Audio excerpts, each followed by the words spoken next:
فبعدما احتفلت الفنانة المغربية دنيا باطمة بفوز المنتخب المغربي وسط أجواء حماسية في إحدى المقاهي، حيث وثقت دنيا باطمة من خلال مقطع فيديو نشرته عبر حسابها انستغرام دونت عليه: هذه هي الهضرة.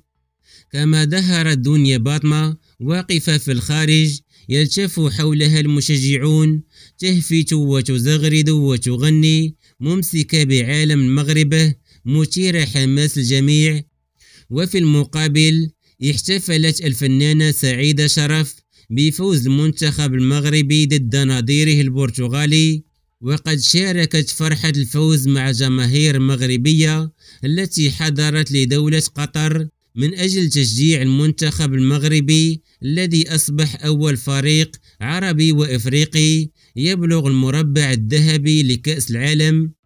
وكما هو الحال داخل المدرجات في شوارع قطر، رصدت الكاميرات الفنانة سعيدة شرف وهي تغني وترقص على أنغام موسيقى المشجعين المغاربة في أجواء احتفالية،